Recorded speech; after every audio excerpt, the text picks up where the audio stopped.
Hey guys, wanted to do a quick follow-up to yesterday. A couple more materials, a couple more nodes that you may want to consider, because we didn't get to things like what's called transmission, which is where an object or a material can have a translucent quality to it. And also there's one called emission, which is where it produces light.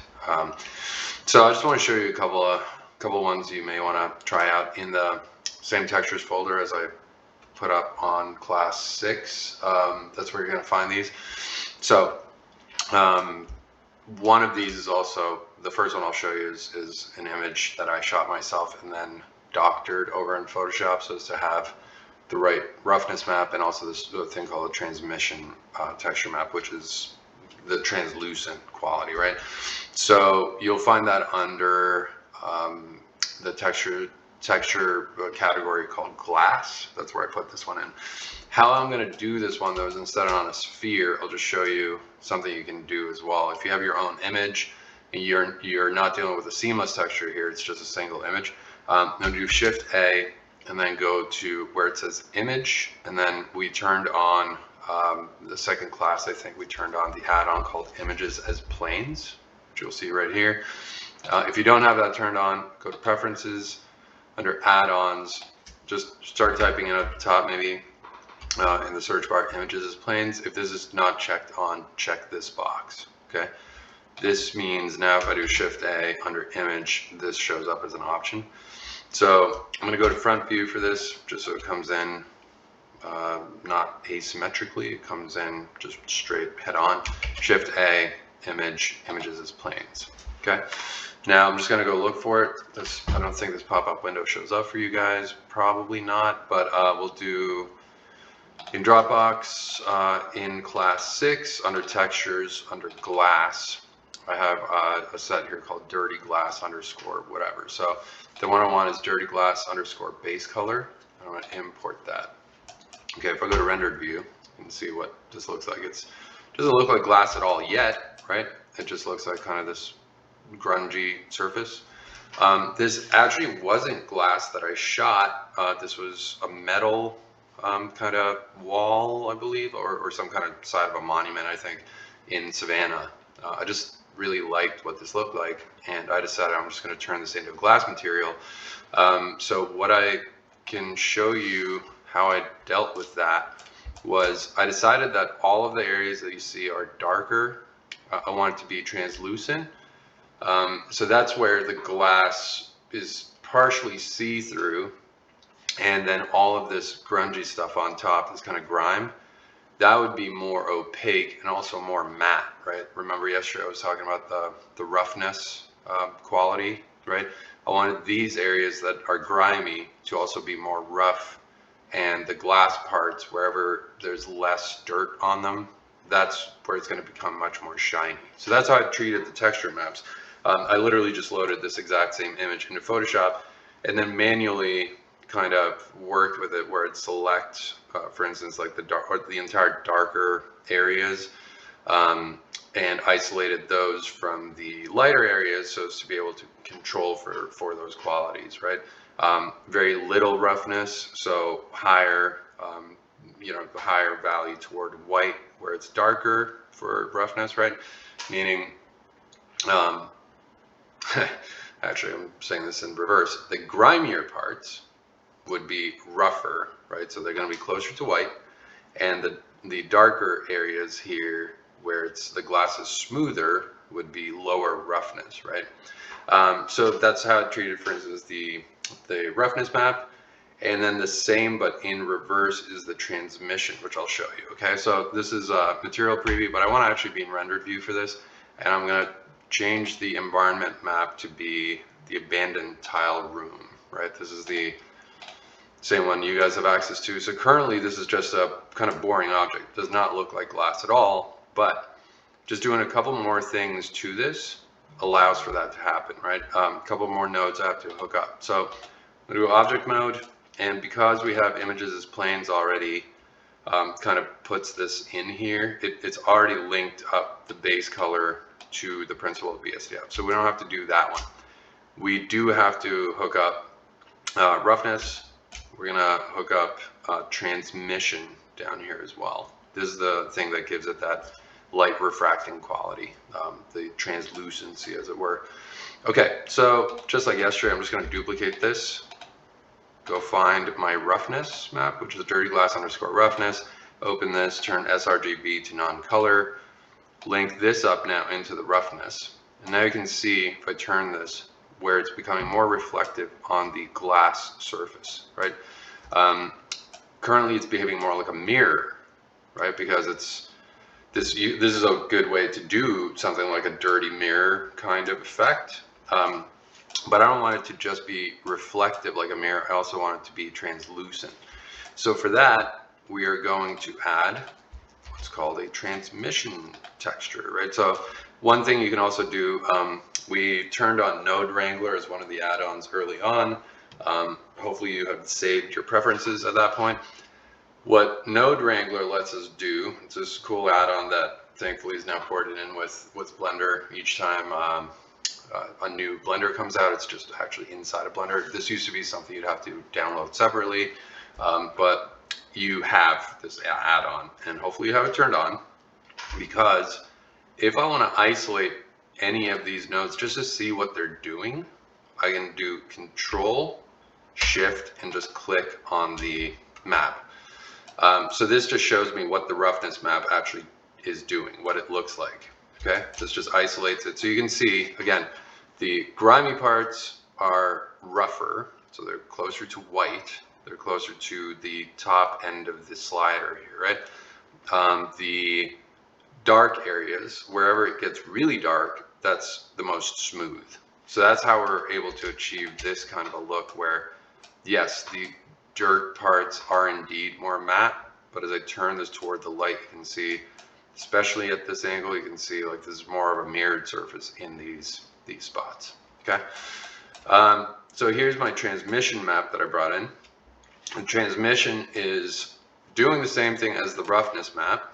So I'll switch this over to what we're going to be looking at. If I just isolate this, you can see that in this case, I want it basically the roughness map inversed, because what I want to have is high level of transmission in these parts where we see the glass, and the dirt parts are more opaque. Hence, what I simply did was take the roughness map, flipped it, inverted it inside of Photoshop, and now I'm going to switch this to non-color as well. And now we're going to Control Shift click Principled VSDF so we can see the entire material again. You can kind of see what's happening. It's as you isolate the Node Wrangler, it just plugs whatever texture map directly into where it has the surface output on the material. So let's go back to Principled VSDF to see the material as it is going to actually appear. And now I'm going to link this to where it says transmission down here, okay? And as I do that, you can see the effect is right away that we get more of a glass surface, translucency going through this glass part. Okay, so that's one material that I just made up. I just use one single photo for the entire process. I don't have to really mess around with anything else. I could, if I wanted to, we could maybe even stick the transmission into, no, it'd be the roughness, I think, to metallic if we wanted a bit of a metallic look to it as well. But, that's just, this is a little bit of visual trickery. I don't think I need a metallic map on this. So this is how I achieve a kind of dirty glass look. Again, if I switch off the transmission, it all of a sudden becomes more of a dirty mirror, right?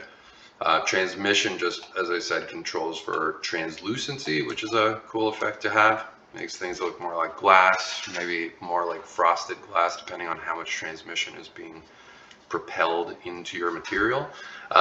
Okay, so that's the glass one, and then I just want to show you the lava one as well. So maybe we switch the environment map from abandoned tiled room. I'll just put the carpentry shop back up. You have these HDRs, by the way. These are 2 of the 8 or something that I had in that folder. And these were both from Polyhaven, so you can get whatever HDRs you want from there, including these ones. Okay, so for this, let's just make a sphere. UV sphere, shaded smooth. And then I'll just view it from the front, just for lack of distraction. Okay. So for the lava field, you'll find this, I believe, under the ground genre of textures. I'm just going to double check that right now, but I'm just going to make a new material, call this just lava. And here's a way that now that you've plugged in individual nodes, right? Because I wanted you to learn to do that so you can isolate each texture map on its own. What you can do, if the naming convention is proper on your material, so there, whatever the name of the material, underscore DIFF or base color would be something that Blender recognizes as that's a color map. Underscore roughness or rough will be something Blender recognizes as plugging into the roughness node here. And the same is true for really any of them, where you just have to look at, say, what Polyhaven names their textures. And Node Wrangler allows us to immediately plug all this stuff in just by a shortcut, right? So make sure your principled BSDF is selected, not material output, this one here. It's usually selected when you first make a new material. When you hover over it, or you have this selected rather, if you do Control-Shift-T, those three together, you'll get a pop-up window, which you probably aren't seeing, but I'm seeing it on my screen right now. My screen recorder is just, I think, just recording what's beneath this. But you'll see a pop-up come up that lets you go look for these textures. So I'm going to go look for, in class 6, textures. Terrain is what it was called. Terrain is the folder you'll find this in. So I have lava underscore color, emissive, height, and normal, and roughness too. So I'm going to plug in everything here. So I'm just going to select the ones that are color, height, normal, and roughness. Those are the ones that actually we could skip the height one because normal will take care of that. So I've just got color, normal, roughness in the lava stack here. Those are the three I'm selecting. I'm selecting individual ones by holding down Control and clicking whichever ones I want. And now notice what happens when I hit Principled Texture Setup.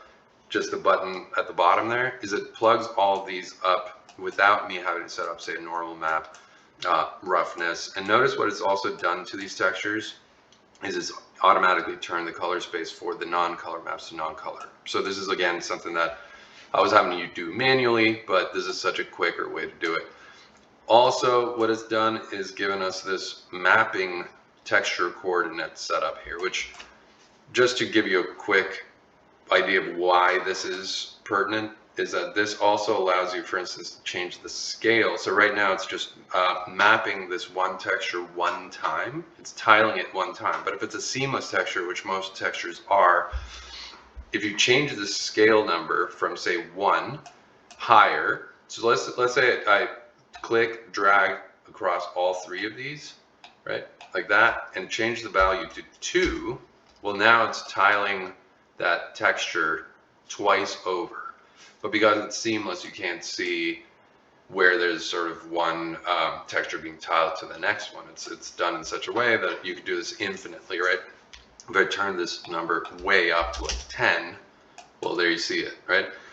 So I'm just going to switch it to 2. 2 seems fine. Now, the lava looks fine, but if I wanted the crevices here where we can see the lava itself, right? I want these areas to be lit up. Okay, this will only work in cycles, by the way. If you're an Eevee, this does not work the way you want. It'll still show as if though it's emitting light, but it's not going to affect things around it. So I'll just show you what's going on here. So let's see. We have base color, roughness, and the normal map. I could also do a displacement here so as to really get these kind of ridges and stuff, but the normal map's doing a pretty good job of making it look as if though that's what's happening. But then down here you can see there's an emission node, right? Currently it's set to black, but if we were to plug in an emission color texture into this, this will now see whatever colors on the texture are either turned on or off when it comes to emitting light, right? So let me just manually bring that in. So I can just take any of these, duplicate them. I'm kind of running out of room here, so we'll just do this, okay? I'll just take this one, Shift D, and then bring it somewhere down here, okay? There it is.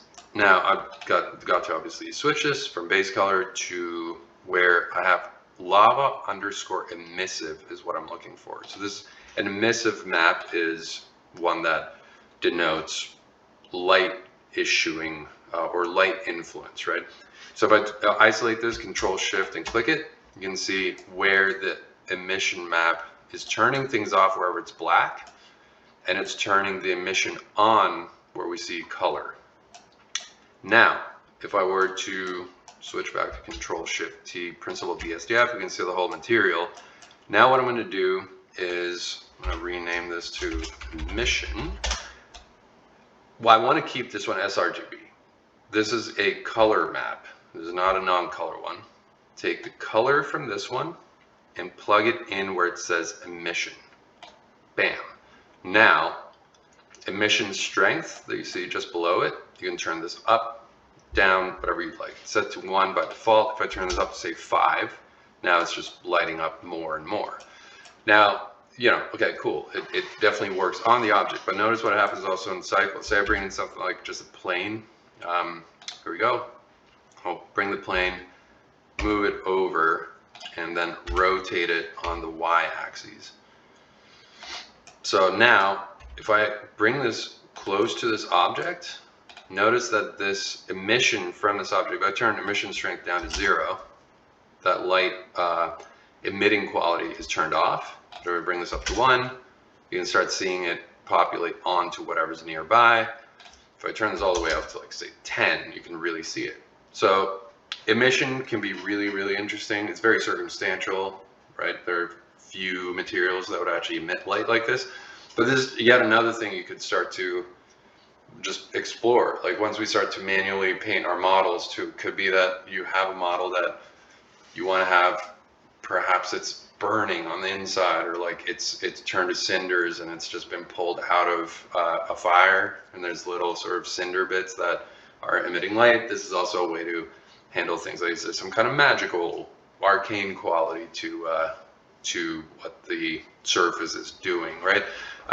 So again, the emission map in this case has been pretty easily crafted because it's really just going into the color map, this base color map. Oops, you know what I do need to do here is, you notice how this one's not actually attached to this mapping node here. So what I have to do is actually just hook this up also to here.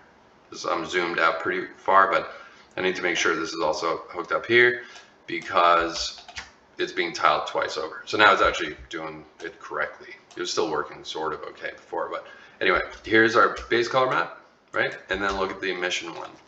The emission one is pretty much the same. It's just in Photoshop or whatever, whoever made this material used, they would have just cranked up the levels so as to really isolate the dark areas from the brighter ones. But it's really not as more complicated than that. It's really, the difference between these is pretty minimal, but the effect it has is huge. Okay, so those are two more material nodes that you may want to consider, especially when you're exploring the ones that I've provided for you and other ones you find. If you find another emissive kind of material texture set, this is how you handle for that.